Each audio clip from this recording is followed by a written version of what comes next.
You're listening to Men of Abundance, episode 222 with Michael Obrien.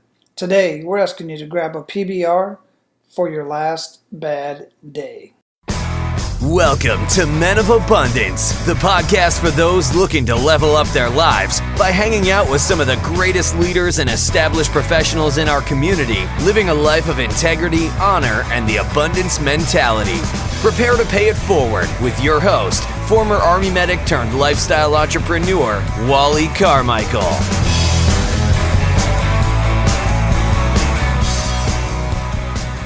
What is going on, Men of Abundance? I am Wally Carmichael, your founder and host of the Men of Abundance podcast, and I'm so honored to be here with you today. I'm honored that you would take a little bit of time out of your life while you're doing whatever it is that you're doing and listening to myself and whatever guest we happen to have on for the day. And today happens to be Michael Obrien. And the day of the launch of this episode is September 20th, and that just happens to be Michael's birthday. So Michael, I want to wish you an amazing happy birthday from Men of Abundance. And I have to give a shout out to the amazing Nicole Jensen. She introduced us, and she has introduced me to so many amazing people. I thank you very much, Nicole, for all of the amazing introductions. You have greatly enhanced my life just through our conversations between you and I, and all of the amazing men and women you've introduced me to, and I know you've made a huge impact on all of our abundant leaders out there listening to Men of Abundance. So from the bottom of my heart, thank you very much for being the abundant leader that you are. And for all of you listening out there, I greatly appreciate every single one of you for listening, and especially those of you who have been sharing Men of Abundance with your circles. We are getting a lot of buzz. We're getting a lot more downloads here at Men of Abundance, and many more people are visiting the website. That just means that more people are getting these amazing conversations and getting on their journey to living a life of abundance and paying it forward to their community and to the world in many cases. So please keep doing what you're doing, being abundant in your actions and paying it forward by sharing Men of Abundance with those that you come in contact with. And if you haven't had a chance to do so yet, go to iTunes and leave a rating and review, or leave a rating and review on whatever podcast player it is that you're listening to if there's an option for that. If you have any question on how to do that, just go to Men of Abundance, click on the podcast tab, and underneath any one of the podcasts, there's a podcast player and there's buttons underneath there, and one of them says leave a review.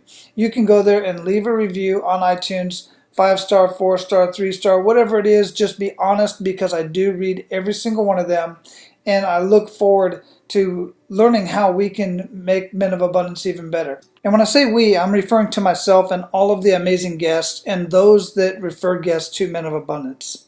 I have one more really quick announcement. If you're listening to this on September 20th, this is your last day to register for Russell Brunson's 30-day challenge. What this is he has talked to 30 people that he's been working with, 30 very successful people, and he asked them, what would you do if you lost every single thing today? You don't have your cell phone, all you have is your knowledge, and nobody knows who you are. You're not a celebrity. You're not the guy you are today. You're starting from scratch. What would you do?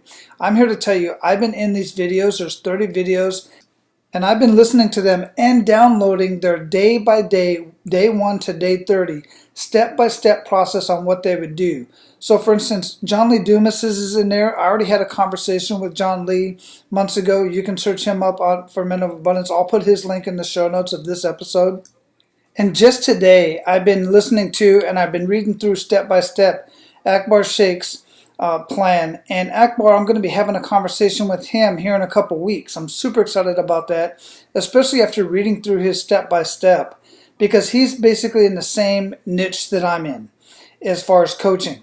And I'm telling you what, I already had some good stuff in place, a great plan from my coaches, but he has given me some amazing ideas step by step on what to do to not only continue building my business, but also to refer to my clients. Now here's the thing, Akbar actually knows what this feels like to start from nothing, because he was homeless at one point, and he started building his business when he was homeless. So he knows what he's talking about from experience, and he is in the millions right now with his business and growing. He is an amazing and very passionate man.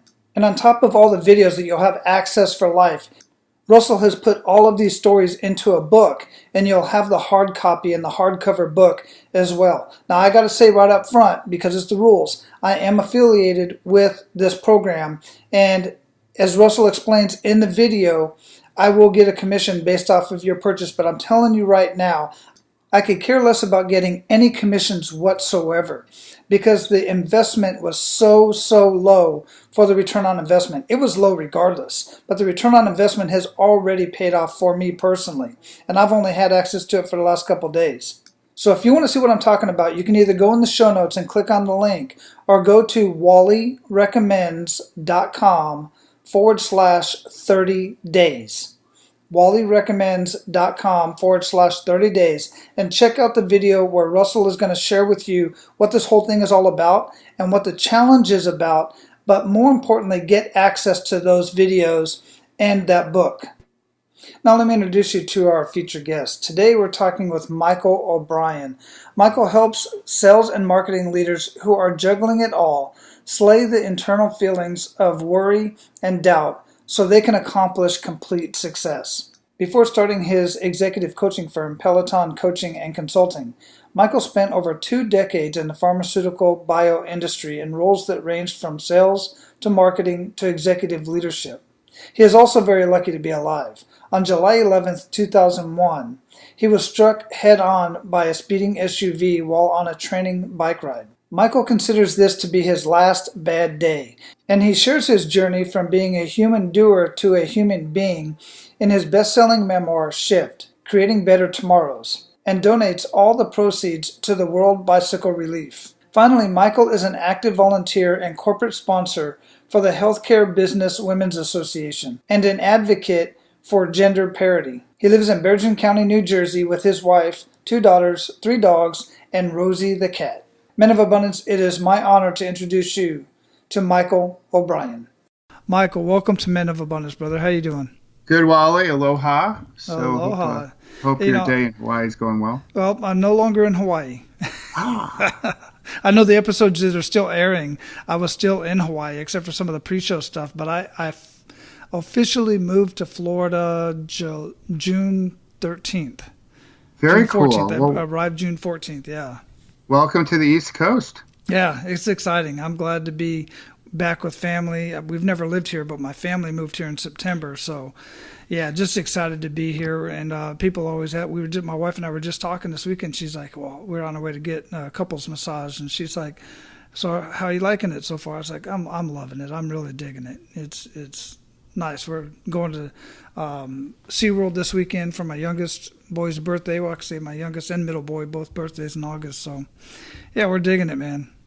Very cool. Well, I think you had everyone at couples massage. So I think, if you can't dig that, then I'm not sure what you can dig. Yeah, you got to, man. We try to do that once a month. We did it in Hawaii, and in Hawaii was cool because we used to go to the Hawaii Massage Academy and either get the students or some of the certified. But the students, it was really cheap. It was cool. So, but here we tried it out. We just gave it a try for the first time, and, we tried it around a few different places, but I think we like the one that we first started with. But it's important, man, to do stuff like that with your spouse. But also massages are just important, for medical reasons.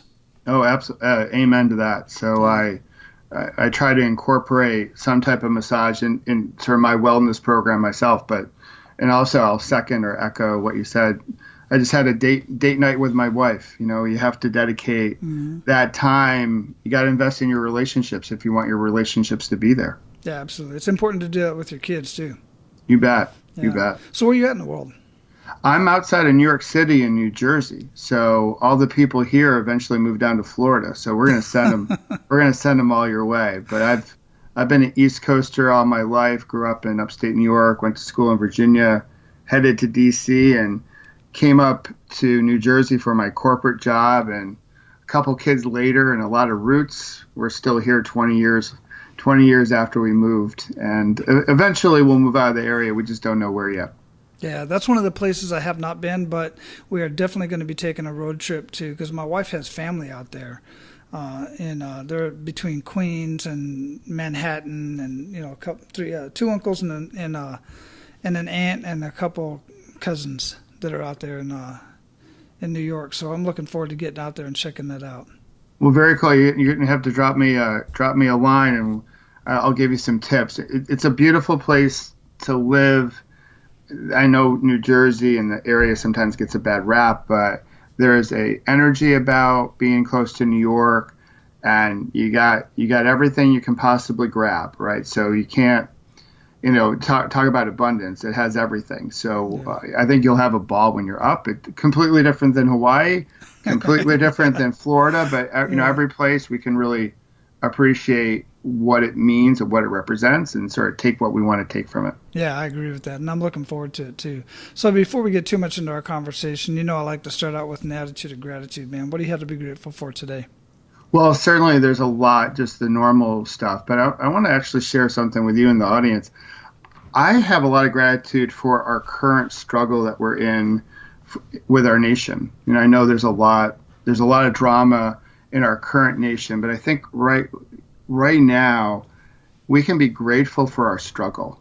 And I think that this moment right here gives us one big mirror to put up so we can look at it and determine who do we want to be as a country. This whole thing called America was a wild experiment, and it's messy. And right now we're sort of in a messy period, regardless of what side of the aisle you sit on. But I love the fact that we're in this moment because it's bringing more people into the conversation. And when we have more people, we can solve some of our complex problems, I think. So I love this moment. I have a lot of gratitude for it because I think it's going to make us stronger as we go downstream. Yeah, that's interesting. And it's funny that you bring that up. It really is, because I was just thinking about this, because every once in a while I watch some of the videos, and I watch, and I always do. I search in places for information that I wouldn't normally frequent, so they can get different perspectives and whatnot. But when you think about America, over 200 years old, but in the grand scheme of things in the world, we're adolescents. We're like teenagers. Yes. And we're going through that. The same thing that teenagers go through, like, who am I? Where am I supposed to be, and where do I fit in, type of thing. We think we know, but our actions aren't really showing that we really do. So it's interesting that you bring that up like that. No, I think that analogy, as far as being a teenager, as a parent who now we used to have two teenagers. Now I only have one because my oldest is now 20. I think our behavior is a lot like that. And I think I know it's easy to be grateful for the Skittles and the unicorns and rainbows of life, but I also think it's very important to see our struggle and having gratitude for our struggles. Because once we get through it, not if, but when we get through it, we're stronger and we're better for it. Yeah. So I tend to look at what we're currently going through and all the drama as a very good thing that will make our country better long haul, as opposed to getting stuck in like the lens of loss and scarcity that so many of us are currently living under. Yeah, I totally agree. With that. And it's interesting to consider what's to come. So how would you describe yourself? Well, that's a good question. I know you're going to ask me this because I'm a big fan of your show. Thank you. I would say I would describe myself in the way other people describe me. So when people come to me, they obviously talk about my humor. They talk about my wisdom and from my corporate career. But the one thing they share with me is when I do my speaking or when they read my book, how relatable I am. That's this sort of this real connection and this ability to be a great listener. And I think one of my superpowers is just resilience. And we'll get into like the punch in the gut here in a bit, I know. But those are some of the qualities that people bring forward when they come to me after a talk. And they're like, hey, that was really relatable. I really connected with it. I felt like you were actually talking just to me. And when I hear that type of feedback, that's probably the biggest, smile producer I can ever hear, right? So if I, that one person in the audience, if I what I shared really resonated with them, I feel like I've done my job. And not in a fanatical way, but just like, a guy up on stage connecting with someone in the audience. And if their life changes because of that, what a great gift to be able to provide to someone. Absolutely. That is a huge compliment. That makes me feel good just thinking about it. I love that. So let's get a little bit more into what you got going on, what you're doing. We're going to get into that kick in the gut moment here in just a minute. But ultimately, we want to know a little bit more about you and, what you mentioned a couple times. You had a corporate background. What did you do and kind of what got you into what you're doing today? And sometimes that kick in the gut moment is what got you into doing what you're doing today. I found after 200 some odd episodes and conversations with many other guys that a kick in the gut moment definitely pushes people into doing something completely different. But let's get to know you a little bit more, get a little bit more personal. Yeah, no. So we'll get to the kick in the gut. That definitely led me to what I'm doing today. But coming out of school, I did what I thought society wanted me to do, like get the gig, marry the girl, have the family. And the gig I went after was pharmaceutical sales. So I spent most of my corporate life, 22 years, in the pharmaceutical industry and launching great drugs for Alzheimer's disease and breast cancer. The big drug probably the most widely known drug I was associated with was a drug called Aricept, which was for Alzheimer's disease, since gone generic. But I moved my career from just a little rep in Washington, D.C., and I finished up as their corporate executive, heading up their specialty business unit. I was in charge of sales and marketing, had about a team of 1,000 at the peak of $4 billion in revenue. So I know what it's like to be the individual contributor, but also the executive with all that responsibility. But now, and again, we'll get to my gut moment here, I help other leaders, help other sales and marketing leaders in the corporate environment. I try to help them quiet that inner critic in their head. I'm a big believer that our conversations drive everything. They build our relationships, they form our tribes and our societies. But one of the most important conversations we have every day is the one we have with ourselves. Mm-hmm. So I try to help them not only with their like basic business skills, delegation to talent management and communication and all that jazz, but I also try to help them slay that inner critic that they have in their head, because we all have one, whether we want to admit it publicly or not, and it holds us back from really looking at the world through a lens of abundance. And so if I can do that, because I once saw the world a completely different way, so now I try to take my corporate experience and my life experience and help others quiet that sucker, so they can live a life that's closer to their ideal. I call it complete success, or I know you talk about this a lot, Wally, just becoming the best version of who you are. Mm-hmm. And that's what I do currently in my work. And I think it's my life's work. And it's one of the reasons why I'm still around today, is to help other leaders live that life so they can be the best possible versions of who they can be. And that is highly satisfying. A lot of gratitude each and every day that I get to do this. And sometimes I pinch myself that I actually get to do it. It's amazing. So what was the revelation? What was the catalyst that pushed you into doing what you're doing now? Well, I call it my last bad day. So on July 11th, 2001, I had that last bad day. So when this airs, it would be 6,300 plus days since my last bad one. I was out at a company meeting. It was a classic corporate meeting that many of your listeners probably have been to. You arrive on Monday, you depart on Friday. And I'm an avid cyclist, so I brought my bike out. Was out in the middle of nowhere, New Mexico, about 45 minutes north of Albuquerque and south of Santa Fe. And before one of the mornings, before the meeting began, I decided to ride my bike around the hotel property. I found a 2-mile loop. And on the fourth lap of that 2-mile loop, I came around a bend and a Ford Explorer had crossed the center line of the road and hit me head on. It was going about 40 miles an hour. And I remember everything that day. The sound of me hitting his grill into the windshield, the screech of his brakes, and the thud I made as I came to the asphalt below.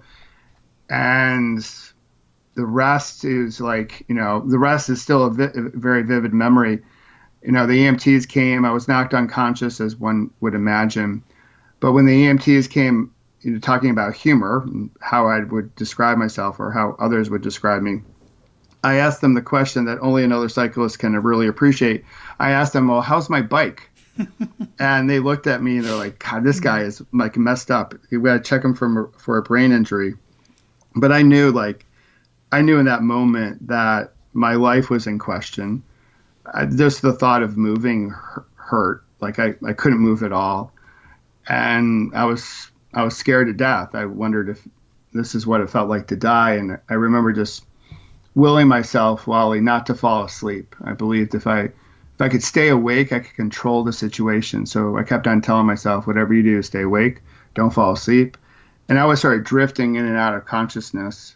And, as they tried to, save my life, as they were, and they did. And they called the medevac, the helicopter right away. That was going to take me to the trauma center in Albuquerque at the University of New Mexico. And when that helicopter landed and they put me on the backboard and on the stretcher to get me into the helicopter, I told myself in that moment, if I live, and I knew there was a question of that life would be different. I would stop chasing happiness. I was really good at chasing happiness. I'd be happy, that sentence, I'll be happy when, ... I was really good at answering that, but never really good at capturing happiness because I was just chasing it all the time. And it was a 19-minute flight to the University of New Mexico there at Albuquerque. I remember every minute of it. I went down into the trauma center, and the first surgery lasted about 10 hours. I needed 34 units of blood product because what happened I broke a whole bunch of everything, but my left femur shattered. And when the left femur shattered, it lacerated my femoral artery. And so I was a lucky man that day. And the next 4 days I spent in the ICU until I came out of it. Wow. Yeah, that'll do it, man. I'll tell you, I was a trauma specialist for a long time. I was basically not licensed paramedic, but I was a Army Special Forces trained medic. And trauma was my specialty, man. That's all I wanted to do. I didn't want to be a nurse or anything like that. I just wanted to do trauma. And, man, just looking at the scene that's on your website and hearing your story, it takes me back to situations where I'm just like, I just don't know if this guy's going to make it. I just hope he's got a strong will to live, and God is on his side, because those are the two things that have really saved the lives of so many people, and it sounds like it did for you as well. Oh, absolutely. And, people tell me all day long, each and every day, like, there was a reason why I lived. I went back, like what we just talked about, the work I do today. And I think, one of the reasons why I'm still here is to do the work I do today. But the doctors told my wife, and you can appreciate it with your background, they said to her, if your husband was 10 years older or not in shape, he would have died before he got to the hospital. So my wife loves to joke. She's like, that bike almost killed you, but the bike saved your life, right? So had I not been an avid cyclist, I probably would not have made it through that, through the significance of those injuries. But riding the bike put me in harm's way. But it was one of those freaky accidents that, one could argue should have never happened. The driver had a revoked license. But here's the deal, in life, is that we can argue with reality all day long, but reality always wins those arguments. And when I came out of the ICU, I was arguing with reality a lot. So the whole attitude of gratitude or looking at things through a lens of abundance, I could not see any of it. I was a pretty dark and bitter guy. I know you brought Chris Worth on No Quit Living a few months ago, but he talks about being better, not bitter. But back in the early stages of my recovery, I was pretty bitter. I thought life was really unfair, and the only thing I could see was all the things I didn't have anymore and all the things I couldn't do anymore. And I was just angry and revengeful and thought, well, an eye for an eye, right? I wanted to get back at the driver because he took from me. But I eventually learned sitting in that stew of toxicity wasn't going to serve anyone well. Certainly wasn't going to help me become the best version of who I wanted to be. Absolutely not. And guys, listen to this story, because I know some of you are in this position right now, or you at the very least know somebody who may be in this position and needs to listen to this conversation. So make sure you share this and go back and listen to it again if you feel the need to do that. Michael, so at what point did your best-selling memoir shift, Creating Better Tomorrows? When did that come about, and who does that talk to? Well, that came about as I was leaving corporate. And when I started as I started my firm, Peloton Coaching and Consulting, so many people are like, oh my God, you got to write your book. It's going to be great for your speaking engagements. It'll be great for your business. And I intellectually, Wally, I knew that. I was like, yeah, that makes sense. Everyone seems to have a book. I would write it, but then I would get stuck. And I had all these journals, though, that I kept throughout my whole recovery. So I had all these notes, but I didn't really have a story flow. So I tried to write and get stuck, and tried to write a little bit more and get stuck again. And then I realized, I was like, well, what's the book for? And I didn't want it to be about my speaking and about my business, because it was really about the message and trying to help other people understand that they can shift their life. They can shift their perspective. They don't have to keep on pouring all their stress within them and trying to repress it and restrict it and control it like I was before my last bad day. I look at the SUV as that big accident that released all that bad mojo that was shoving inside of me. And for other people, the SUV just comes in a different, form or fashion. It could be illness. It could be relationships ending. And so for me, it was really about getting the message out. And then I realized, well, my girls, who were 3.5 years old and 7 months old at the time of the accident, they never knew pre-accident daddy. And I was like, you know what, I'm going to write the book for them. And then for anybody out there that wants to shift their perspective on life, that may be going through a challenge current day, or have been through a challenge, or know that, with life, there's challenge, right? We all go through our own version of it. And although there's times where we love to compete, like who had it the worst, but we all go through our own SUV, our own last bad day. And, do we have the power to get through it? Do we have the resilience and the strong community and the strong mindset and faith and all that good stuff, right, to get through it? And that was the message I wanted to deliver to the reader. And in it, I share in the last chapter 20 ways of showing up, 20 ways of being, so people can become the best versions of who they can be, to reach that version of complete success, however they may define it. And I also decided that since it wasn't about my business, that we would donate all the proceeds to charity. So all the proceeds go to an organization called World Bicycle Relief. They're based in Chicago, and they help girls conquer the challenge of distance by giving them the gift of mobility. So I lost my mobility for a while. I was in the hospital for 3.5 months. I was in a wheelchair, and I used to take my mobility for granted. We do that here in the States. Everyone has a car, and everyone can walk around and run around. And then you're like, wow, like when you lose it, you're like, oh, I wish I had it back, right? You're not grateful for that in the moment. And then and when you lose it, you're like, oh, I still want it back. So every time someone buys a copy of the book, they help someone halfway around the world in countries like Kenya and Malawi and Zaire. They help change a life somewhere else. And I'm a big believer, if you change a life anywhere, you change lives everywhere. And for me, that's a big warm fuzzy with Shift, that the reader can get some good, relatable advice and wisdom from reading the story, so they can make that important shift in their life. But in turn, it helps change a whole village, a whole community, a different tribe, if you will, halfway around the world. And for me, that's pretty cool. That is cool, and that's super abundant thought process. I absolutely love that. What are some other good news stories that have come out of the stories in your book and what your book has done for other people? Well, so the stories that I've gotten most is just, people have followed a lot of self-development, self-help experts.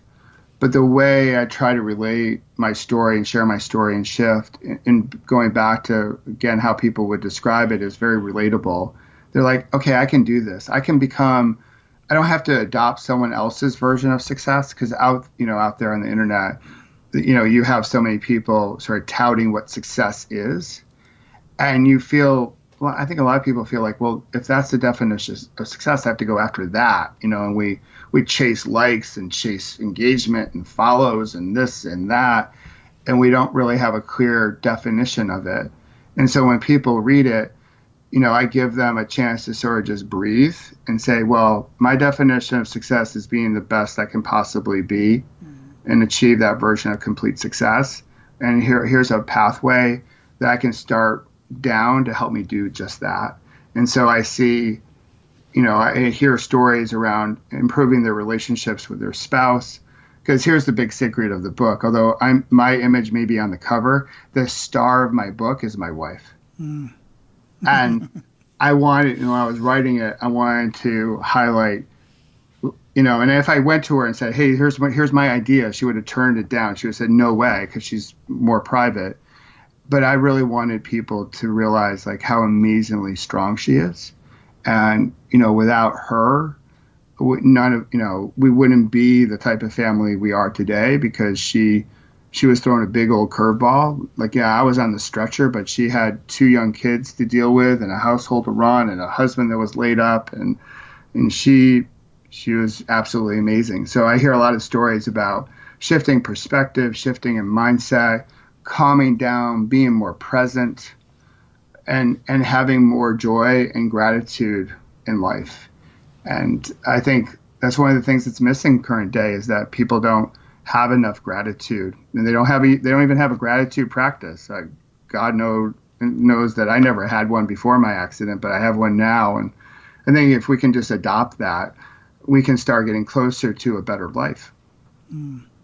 Yeah, absolutely. And man, as you were describing your wife, you and your wife's relationship, exactly, it's spot on with my wife and I, with Tracy and I, and even with the book, the original book I originally set out to write, which hasn't been written yet. I've written a book since then, but that one's still on the back burner. Not on the back burner, it's there. But the bottom line is this: she is the star. She's the catalyst of that whole book, and the reason why I wanted to do that, kind of my epiphany moment. So. Yeah, I totally relate with that. So, Michael, we're at the point where we're going to pay it forward. You ready to do that, man? I am ready to do that. Yes. Awesome. Outstanding.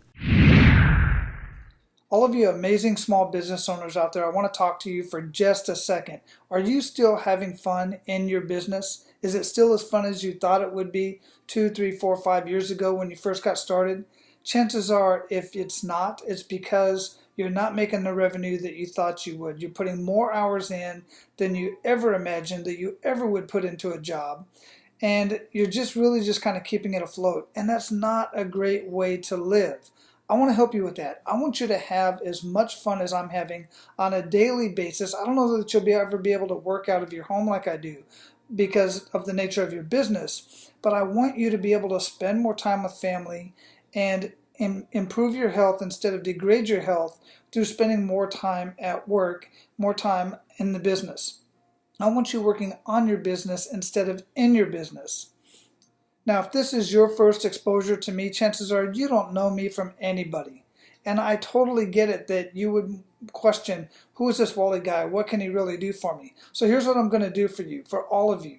I'm going to offer you 30 days free into 2 of my programs, my DIY program and my group mastermind program. I'm not going to lay it all out right here because I want to get back to the conversation, but go to menofabundance.com and click on the AP Mastery tab at the top of the page.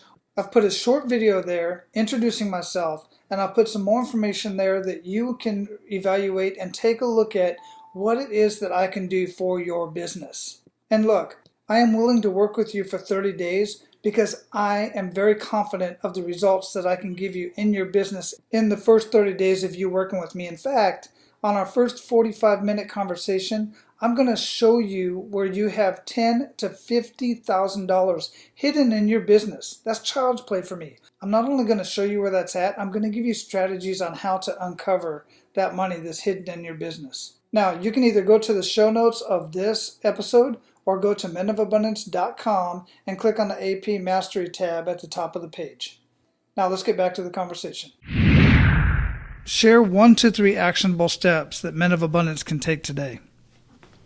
Well, here are the 3. Grab a PBR, go scuba diving, and get out your safety pins. And I'm going to explain all 3, Wally. So the PBR doesn't stand for Pabst Blue Ribbon because life's too short to drink bad beer. 100% on that one. Yeah, no offense to the good men and women that work at Pabst Blue Ribbon, but PBR for me stands for pause, breathe, and reflect. We are so busy doing in today's world. I think many of us feel like we're hamsters on a wheel, just being busy, that we're not pausing. And it's so easy to get triggered. And when we get triggered, we don't really listen to connect with each other. We just listen to reply, trying to win every argument or every debate and not really being present. So PBR for me became like a micro mindfulness practice or a micro meditation, if you will, when I was recovering, where when I felt things were getting a little helter-skelter, where I felt being busy, I would just PBR it, just pause, breathe. And in that moment of breathing, because our breath is the one thing that we have from the moment we are born to the moment we leave this planet, it just has a way of calming everything down so we can reflect. Really, we can reflect about where we are now. I often say to my clients, you're not responsible for your first thought, but you are responsible for your second thought and your first action. So the PBR allows them to just be really thoughtful and mindful as they approach each and every interaction that they have, not only at work, but just in their life. So I would say to the men of abundance, grab a PBR every now and again, maybe a few times a day. The second one, learn how to scuba dive, right? So, and this is cold water scuba. We tend to judge the tip of the iceberg, all the behaviors that we see from others. So with an iceberg, 90% of the iceberg is underneath the water's surface. But we tend to, judge the behavior that we see, people that we work with, people in society, but we never dive underneath the water to understand someone else's perspective, their worldview, their thoughts, their emotions, all that stuff that drives the behavior. That's the goodness, the stuff underneath, but we tend not to go diving. So, and it's hard to go diving, right? We don't feel like we have time to do that, right? It's easier to just judge others. And when we're judging others, we don't have to look at ourselves in the mirror, right? It lets us off the hook. But the more we can dive deeper and really hear from others, hear about their perspectives, we can be curious. It doesn't mean that they're right and we're wrong or vice versa. It just means that as another human being, they have every right to their own perspective. And hopefully we can build that muscle of empathy so we can build stronger connections. We can disagree without being disagreeable. And I believe that's in our power. And I believe we'll be able to do that, as we go through what we're going through now. If we just dive a little bit deeper and try to shift our perspective or see things from maybe the point of view that other people see it. And the third one is the safety pins. So my wife will hear me say this all the time. Every now and again in life, you have to pin a number on. So I got back to my bike, back to riding, back to racing. And every now and again, you got to get in the game. You got to live life. You got to pin a number on, toe the line at the start line and compete. Nothing's given to you. That if you want a rich life, if you want to be the best version of who you can be, you got to get out the safety pins and put a number on and be part of life and compete. And sometimes when you compete, you win. Sometimes you stumble and fall. But if you have resilience, you can get back up again and you pin a number on again and you keep on doing it. So I would say those 3 things. Grab a PBR, learn how to scuba dive, and get out your safety pins. Man, brilliant. Absolutely wonderful message. Go back and listen to that, guys. I was writing stuff down, and I'll be posting that as well. That's beautiful. Absolutely love it. So what daily habits make the biggest impact in your life? Well, the one daily habit I learned, God, this goes back like 10 years. First thing when I wake up, 20 ounces of water. When we walk around dehydrated in terms of our overall physical wellness. So that's the first thing I do. I get up, 20 ounces of water. I then set my priorities for the day. I'm going to get a lot done, but I try to pick out the big 3 things that I'm going to spend a disproportionate amount of time and energy on. And then I'll do some morning meditation. I'd like to do it all 7 days. It's like common practice to get on podcasts and say, well, I've had a stretch for like 7 years where I've meditated daily. And I can't say that to you, Wally, and to your listeners, but I try. The intention is I want to meditate every day. And then I also want to move my body. So the best time for me to work out is in the morning, especially during the summers, try to beat some of the heat and humidity. So if I can do that, if I can get my water on, hydrate well, prioritize my day, have some moments of meditation and move my body, I feel like I've set myself up for a pretty amazing day. Yeah, absolutely. It sounds very, very familiar. Yeah, so I think it's some of those basics that, I'm a big believer that, drip by drip, pedal stroke by pedal stroke, my analogy from the cycling days, that's how you become successful. You work hard today to create a better tomorrow. And you keep on doing that, and you string a few of those together, and you can look back and say, wow, I've made a whole bunch of progress. And as other people are waiting for like the big lightning bolt moment, we're just doing some of the basics really, really well. Yeah, absolutely. And that's what it's all about, just sticking with the basics, consistency. What are you reading or listening to that you would recommend our abundant leaders to read, and why? Well, so there's a couple books that I recommend. They're actually part of my bookstore, if you will. I don't get any credit for it, but I just have them up on my website. One is Conversational Intelligence by Judith Glaser. So that's a little bit more textbooky than anything else. But there's neuroscience. There's things happening in our body, in our brain, with our stress hormones when we have a great conversation and when we have a conversation that misses the target. So she's done some beautiful research and shares her understanding in terms of how to have a better conversation, which is co-creation in nature and spirit, and also transformational. Again, going back to just my overall philosophy that if you want a strong network, if you want healthy relationships, you got to first look at the conversations that you're having. So that's one book that I often recommend is Conversational Intelligence by Judith Glaser. I'm a big fan of Stephen Pressfield's Resistance, or story about resistance in the War of Art. So, we've heard about the art of war, but this is the war of art. And so Stephen Pressfield talks about how to get past that inner critic in our head, the resistance that holds us back. So I love that. So I love the whole concept of that, because most people let their inner narrative get the best of them and hold them back from their, being really as bold as they can and create the type of joy and happiness that they want in their life. And I guess the third book I would say is Seth Godin's The Dip. So that's the book this month for my academy. So it's front and center for me this month. So I would say I'd recommend that one too. I haven't read that one. I've read some Seth Godin stuff and was on his blog for a while. But I'll have all of those linked up in the show notes for sure. The War of Art, that one's on my bookshelf. That's a very good book. And guys, yeah, Michael's mentioned resilience several times throughout our conversation, and he's also mentioned having conversations with yourself. And, I've said this many times before, especially for those, and this is especially to those of you who are just jumping on and getting to know the show and getting to know me, but you're always talking to yourself. Usually it's that negative talk. So when you change that up, amazing things start happening in your lives, and you start making those big shifts that you want. Just by changing your dialogue on how you're talking to yourself and what you're saying. So I greatly appreciate that.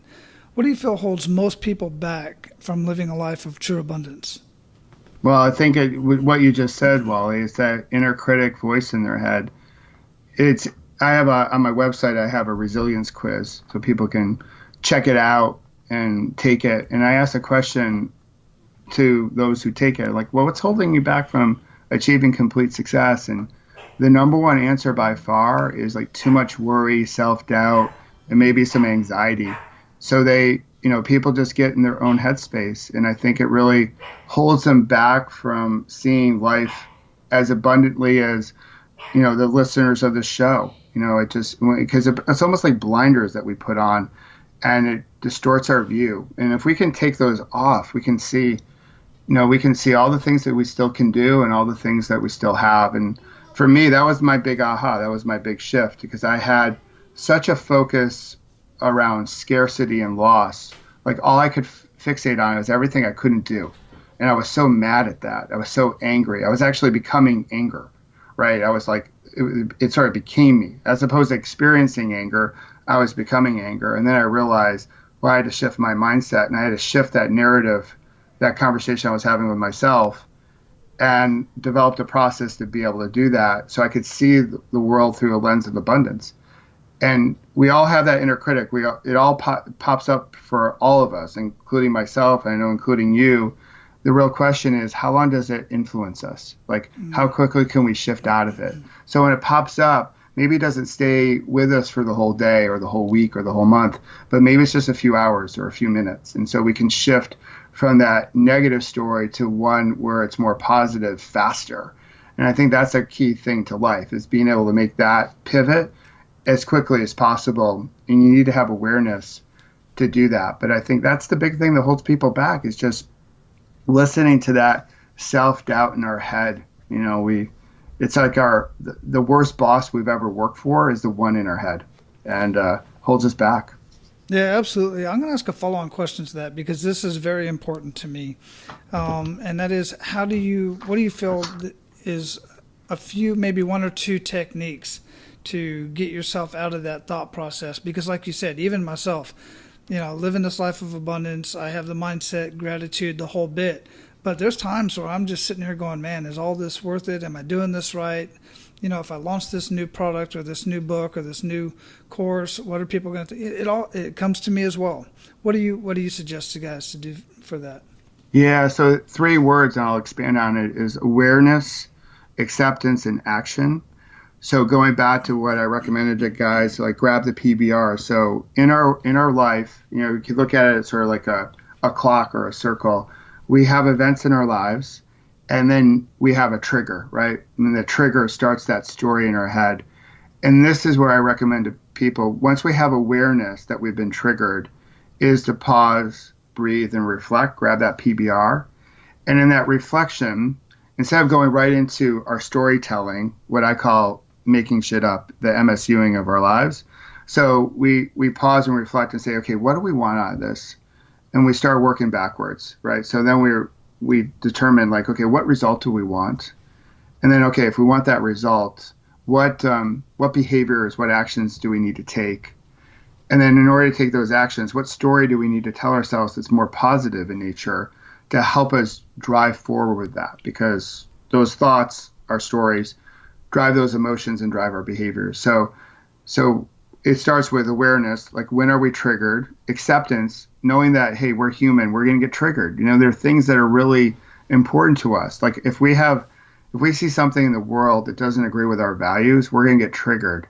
If we have something bold and new that we want to do, and it's a little scary and it's public, well, it's natural for us to have a little bit of nerves. And so just accepting that whatever we're feeling is a normal part of being a human being, and not beating ourselves up for beating ourselves up, right? It's sort of the whole, a lot of people out there get anxious about being anxious.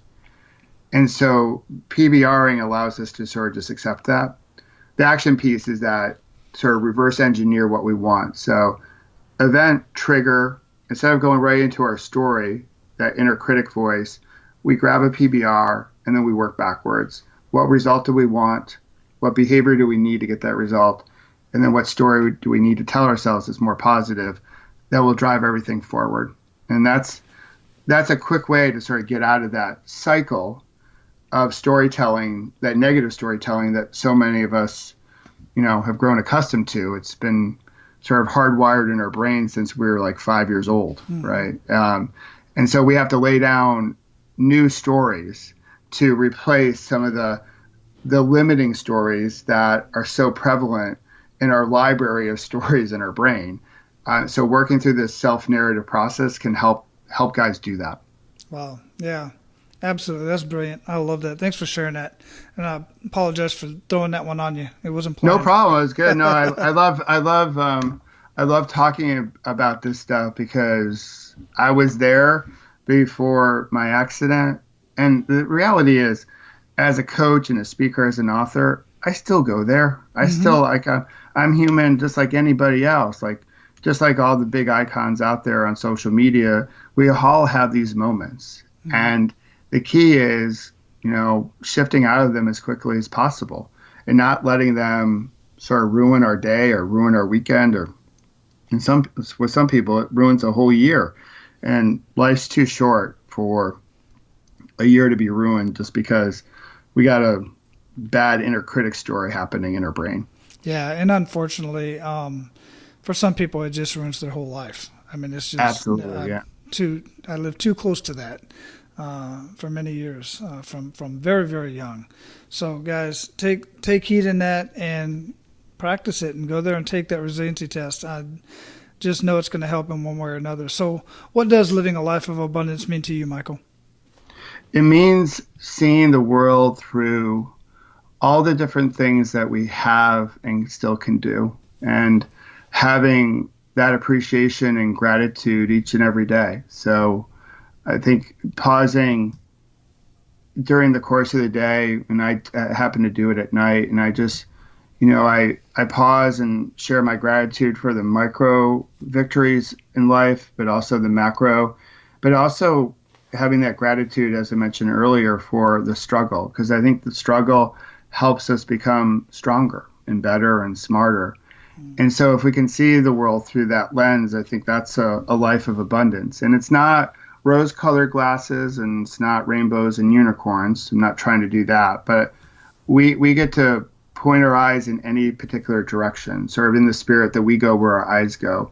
So if we point our eyes in the direction of possibilities and abundance, we're going to see more of that. If we point our eyes in the direction of limit and loss and scarcity, well, we're going to see more of that. So when we're following your lead and what you do each and every day with your work in this podcast, I think it's pointing our eyes in a direction that we can go towards more of a life of abundance. And to me, that's what it's all about. Yeah, that visualization is so, so important. One analogy I'll throw in here that I heard from a guy who was an instructor for kayaking, whitewater rafting, actually. And he said there's many obstacles down the river. And some of the biggest obstacles are those huge boulders, those huge rocks that you have to get away from. But if you focus on the rock, you are always going to hit the rock every single time. And he's got to tell his team over and over again, don't look at the rock. Look at where we got to go. Look at where we want to go. We have to get over there to that clear water. That's where you look. That's where we're going to go. And there's so many other analogies for it, but that was just one that really stuck with me because I like water sports. It just makes so much sense. Total sense. And the same for cycling. If you're going through turns and stuff like that, if you look at the pothole, no doubt you're going to hit the pothole. And the same for business, same for life. We're looking for all the potholes and we hit them all. And we're like, yeah, well, see? And it's this self-fulfilling prophecy. So I love the analogy, the kayaking analogy. Having been whitewater rafting a few times, it's so easy to focus in on the big boulders. But if you want to do the run successfully and not kill yourself, you have to look in a different direction. One of the things I was just thinking of when you were saying that, the reason why I was chuckling is, you ever watch the videos of the kids' first bike ride? Yes. And they're like magnets to cars, poles, and anything stationary. It's because they're looking right at it, and that's exactly all the space in the world, and they got to hit that pole in the middle of the yard. Absolutely. And what we also tell them when they first start riding is like, don't fall. Yeah, don't fall and don't hit that pole. Don't fall and they fall, or don't spill the milk and we spill the milk. Don't hit the pothole or the pole. We hit the pothole of the pole. And it's like, how many more examples do we need to believe that really truly we do go where our eyes go? And you got to be really smart about what you're paying attention to. Yeah, and put your mind there too. Your eyes are in your mind's eye. Absolutely. You bet. So, brother, we are going to close this up. Amazing conversation. Before we let you go, what did we not talk about that you want to ensure that our abundant leaders get out of our conversation today? Well, I would say I want to start just by thanking you for what you're doing, right? So I want to make, I think the guys out there, I'm going to give you a plug, Wally, just to share Wally's work, and share the podcast. Not necessarily this episode. If you want to share this episode, that's awesome. But I think, Wally, what you're doing to help men, and I think, we're at a point in 2018 here that we need to come together as men to help shape our community, shape our country. And what you do in service to others, and obviously you served ultimately our nation through your military service, which I'm very grateful for. But the work that you continue to do, I think, is worth sharing. And I just want to make a recommendation out there to the listeners to share your work, because we need more Wallies of the world to make this place a better place. I greatly appreciate that. I really do. And we are certainly going to have your website linked up, michaelobrienshift.com. We'll have that linked up in the show notes for sure. Is there anything else that you'd like to share for guys to get a hold of you? Well, the one good way is that resilience quiz. So they can go to the website and take it. You can also send a text. You text SHIFT, SHIFT, to 72000, so 72,000. They can do that right on their phone as they listen, because they're probably listening to our show, our conversation on their phone. So once this is done, just send a text to SHIFT 7200. And you can actually get me directly through like LinkedIn, Facebook, Instagram, but just send an email to michael@pelotoncc.net. And that's the best way to get me if they don't get me through my website. Excellent. Absolutely wonderful. Man, again, it was a wonderful conversation. I learned a lot. I really love the content and your acronym PBR. That's a good one. I'm definitely going to be using that. And, man, just go out and live your life of abundance and keep paying it forward like you have been, Michael. I truly appreciate it. Thanks, Wally. Thanks for having me on, and I hope the listeners got a pearl or two today. My pleasure. All right, guys, I have 2 action steps for you today.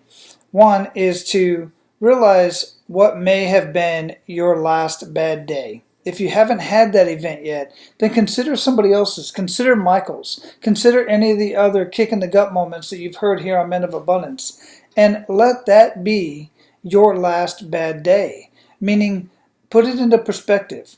Realize just how abundant and how grateful you are in your life for all the blessings that you have in your life. The other action step I have for you today is right in line with our conversation today. What if you lost everything today? Kind of like your last bad day. What if you lost it all? What would you do? Go to wallyrecommends.com/30 days and check out that video that Russell has there and see what he has to offer and get a hold of those videos and that book. I'm telling you, you never know when your last bad day is going to be. You never know if you're going to lose everything, because it happens like that. It happens in a second. To those and everyone I've had this conversation with always said, I didn't think it could happen to me. I assure you it can, and this challenge that Russell is doing will prepare you for that. It will help you build something on the side while you're still doing what it is that is secure in your life today. And I'm using air quotes for secure, because nothing is truly secure. Start building something of your own, and I assure you, what Russell has put together in those videos in that book are going to give you some amazing ideas of what you can start doing today while you have your day job, while you have your other business that may or may not be doing well. It'll give you some amazing ideas to at least fall back on if something ever does happen. But I suggest you start building something today. Now, go out and live your life of abundance and make sure to pay it forward. That's all for today, Abundance Leaders. For more about our guests and the powerful information we shared with you today, be sure to sign up for our mailing list at menofabundance.com. We appreciate your time and look forward to hanging out with you on our next episode. So until then, be sure to pay it forward and live your life of abundance.